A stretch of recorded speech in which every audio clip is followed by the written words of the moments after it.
Terima kasih.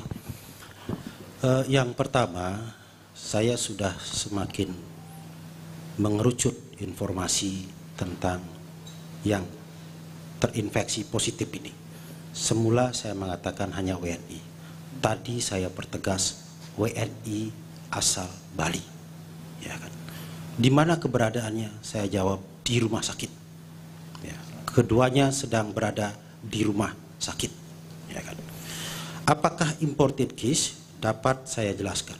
Yang satu adalah pulang dari luar negeri, dari negara terjangkit di Eropa, ya, lebih konkretnya di Italia. Yang kedua, WNI yang kedua yang juga orang Bali tidak pernah ke luar negeri, tapi baru saja melaksanakan tugas dinas di luar daerah, tepatnya di Jakarta. Ya. Tetapi orang ini sudah berada di Bali dan tentu saja sudah melaksanakan kontak dengan orang lain, sekurang-kurangnya dengan keluarganya. Ya, kita berharap tidak ada yang positif lagi. Karena itu begitu kami menerima ada yang positif, maka kita langsung tracing, kita langsung ambil sampelnya, kita minta isolasi diri sendiri di rumah. Termasuk yang baru kami dapatkan tadi, isolasi di rumah secara ketat. Ya kan?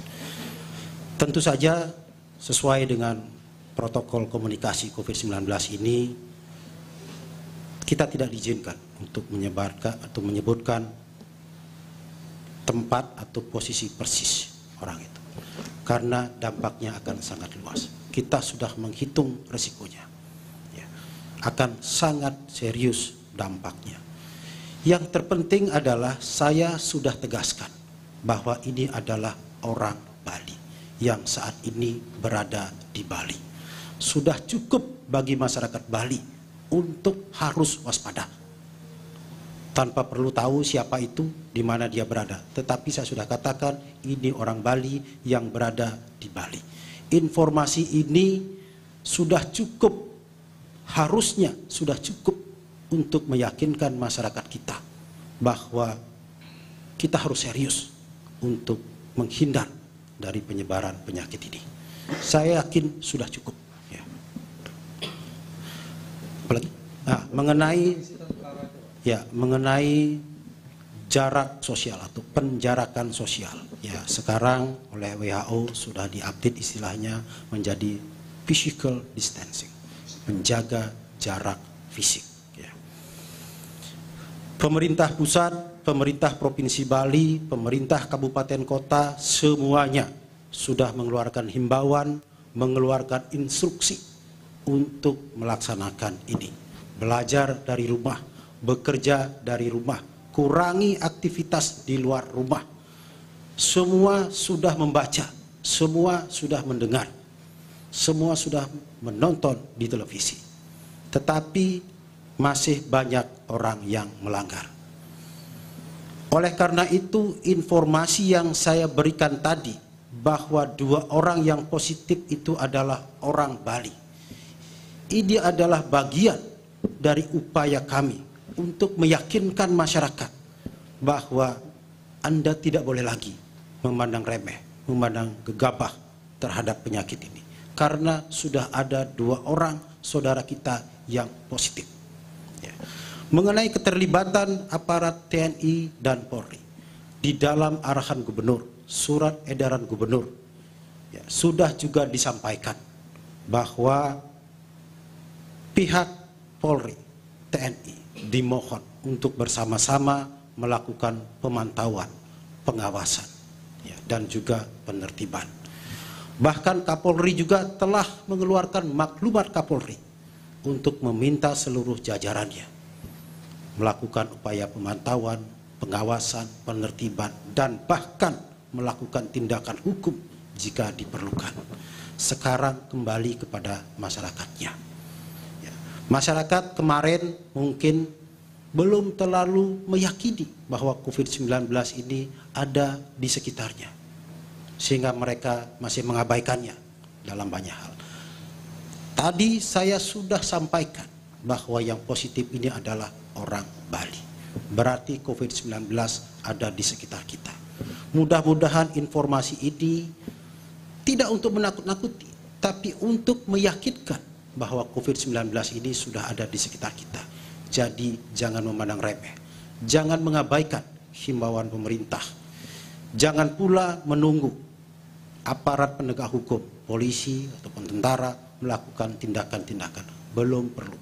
Mari kita ikuti dulu dengan baik, ya kan? Karena aparat penegak hukum tentu juga harus melakukan tindakan-tindakan yang terukur. Yang paling penting adalah kesadaran masyarakat pada saat sekarang ini. COVID-19 sudah ada di depan kita. Mari kita waspada semua. Kita jaga jarak dengan sebaik-baiknya. Kurangi aktivitas di luar rumah, kecuali amat sangat penting. Ya. Dan itu pun harus menggunakan hal-hal yang bisa melindungi diri kita. Ya. Itu ya. Jadi yang pertama, kenapa lama? Ya, itu tentu saja jawabannya adalah karena sampelnya diambil dan dikirim ke laboratorium Litbangkes Jakarta. Ya. Sebagaimana informasi yang kita terima bahwa untuk meyakinkan bahwa seseorang itu positif tidak cukup melalui 1 kali tes. Ya. Sekurang-kurangnya 2 kali tes dalam waktu yang berbeda, ya, sehingga tingkat akurasi dari uji lab itu bisa diyakini.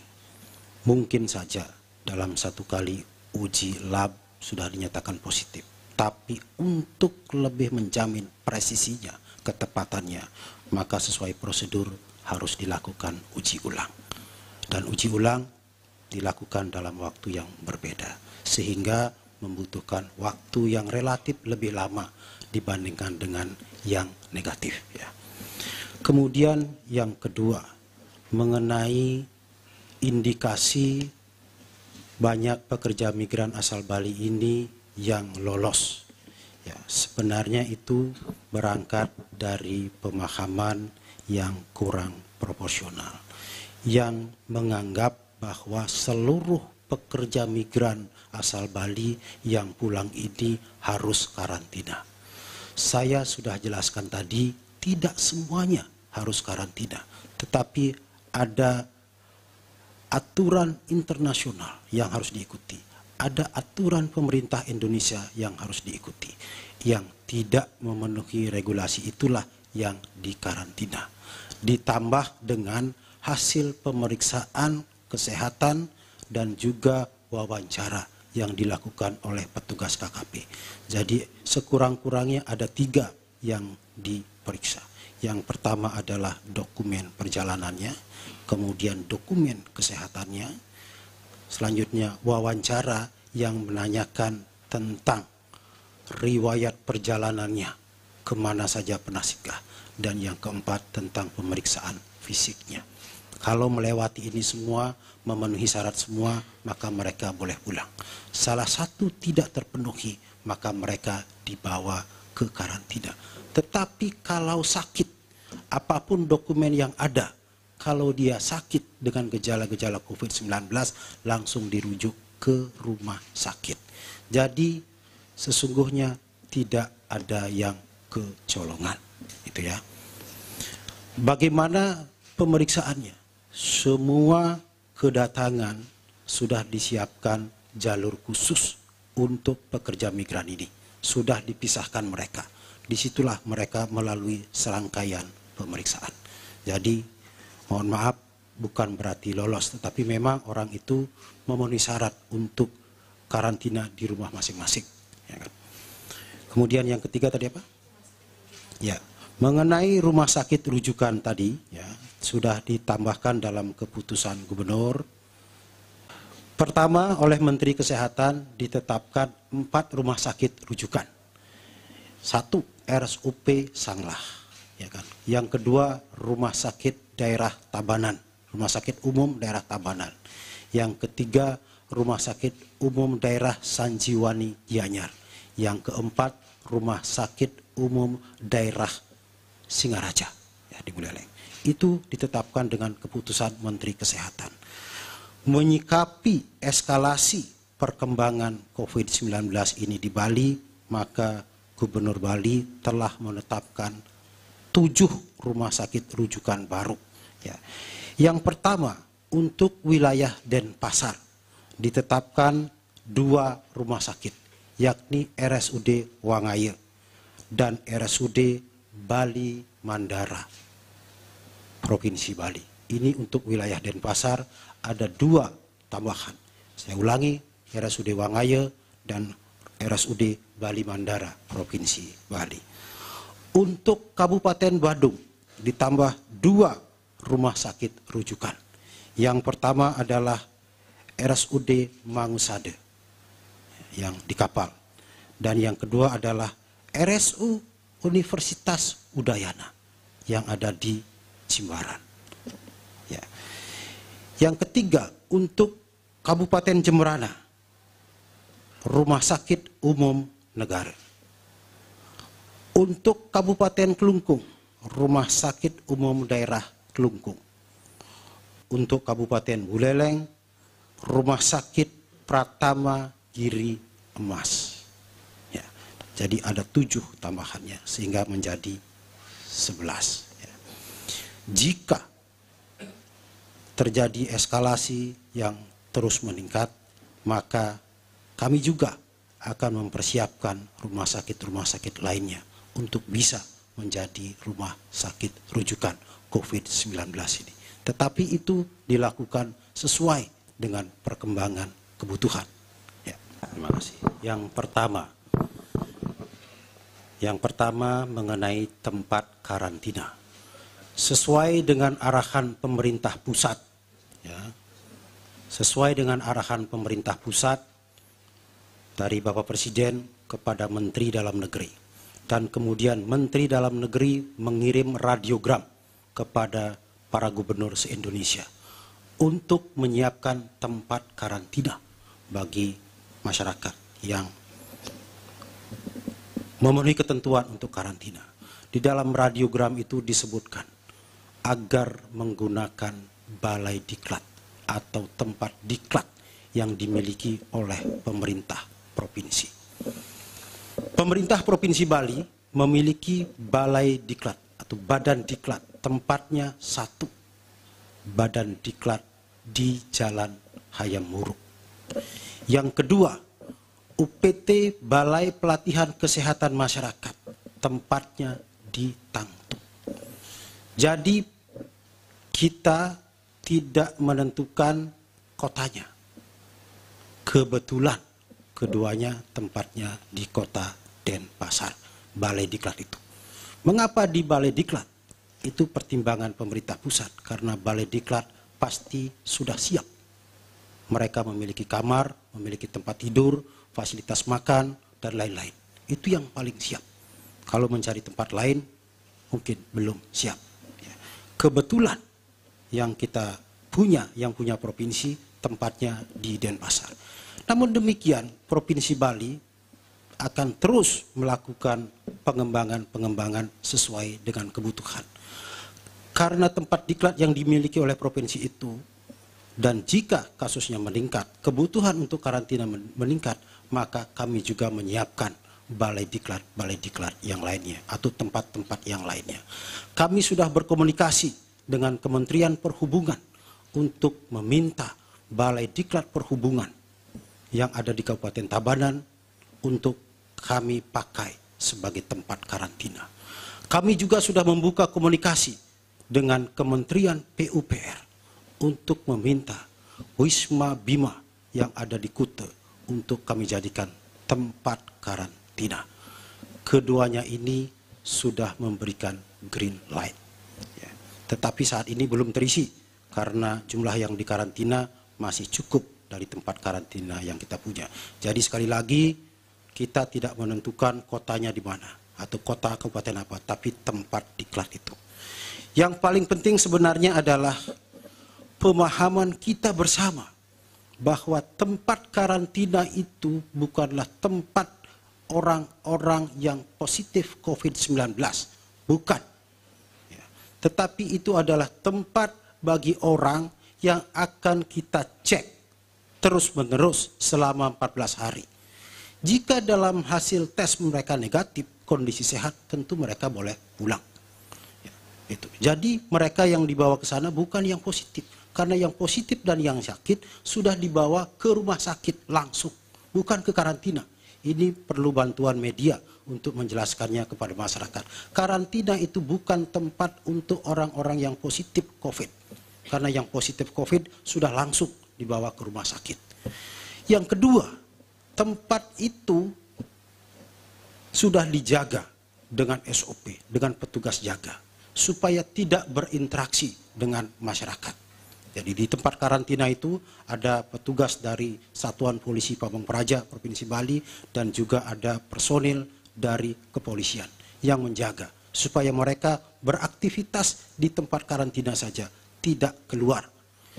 Yang ketiga, sebagaimana kita sudah dengarkan bersama-sama bahwa COVID-19 ini tidak menular melalui udara atau airborne, tetapi menular melalui droplet.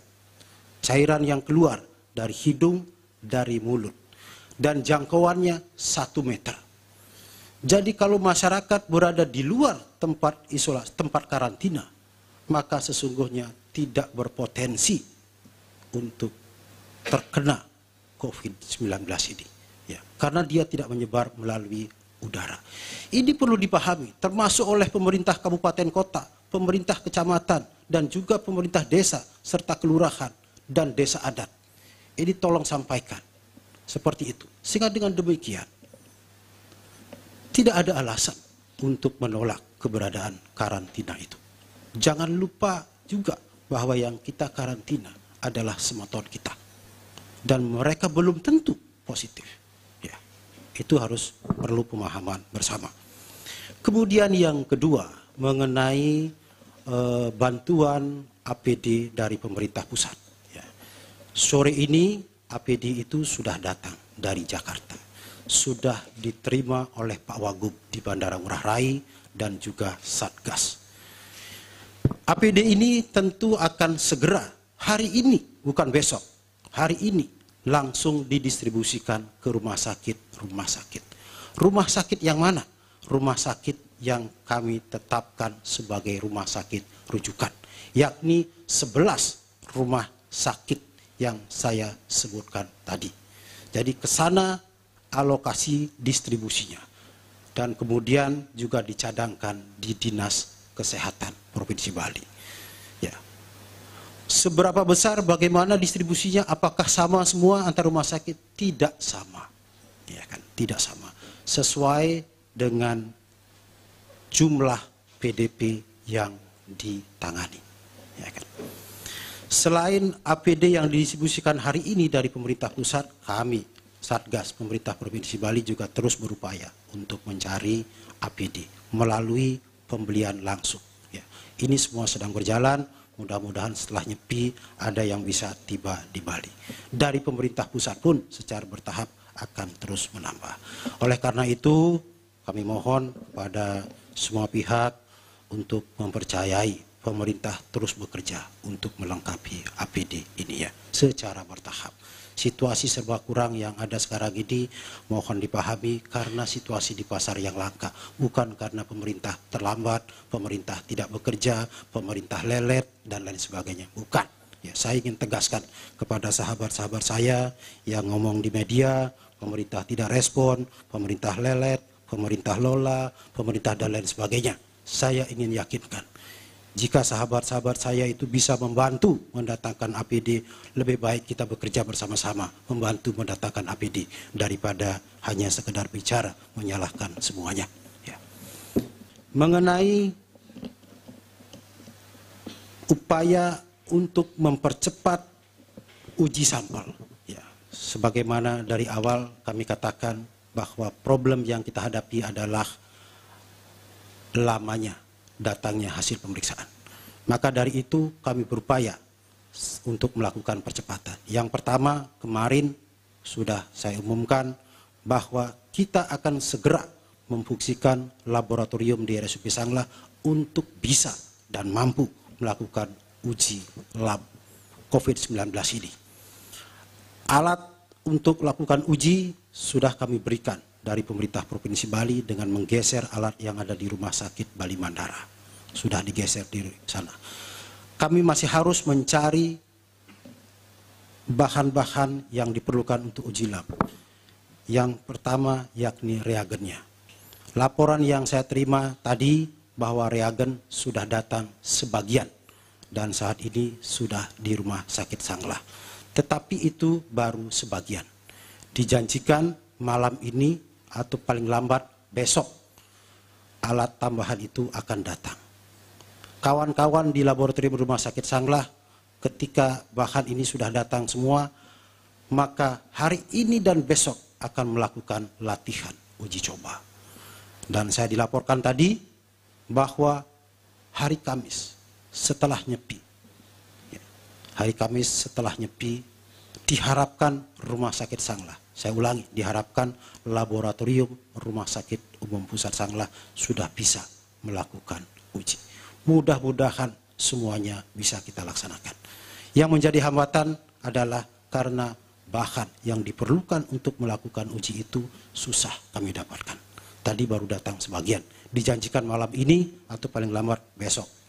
Kawan-kawan di Rumah Sakit Sanglah sudah siap untuk itu. Ya. Informasinya sudah kami dapatkan. Tetapi sekali lagi ini saya ingin tegaskan kepada kawan-kawan media dan juga masyarakat. Untuk menentukan seseorang itu positif COVID-19, dia harus melalui uji sampel swab. Jadi tidak bisa orang karena batuk, demam, sesak napas, meninggal lalu langsung dikatakan COVID-19. Tidak bisa. Oleh karena itu beri kesempatan kawan-kawan di rumah sakit untuk mengambil swabnya dan melakukan uji lab. Nanti kalau sudah keluar hasil uji labnya positif atau negatif akan saya informasikan. Jadi sekali lagi jangan terlalu cepat untuk mengatakan itu positif meskipun gejalanya mirip, ya. Yang setiap yang gejalanya mirip itu ketika meninggal akan diperiksa, Pak? Iya, betul. Termasuk bule yang jatuh dari kendaraan itu kan meninggal di rumah sakit. Tetapi karena ada info seperti itu, maka rumah sakit juga melakukan uji sampel swabnya, ya. Tetapi jangan divonis langsung positif, tunggu hasil labnya. Ya. Ada lagi? Cukup ya? Cukup. Baik, terima kasih. Selamat sore.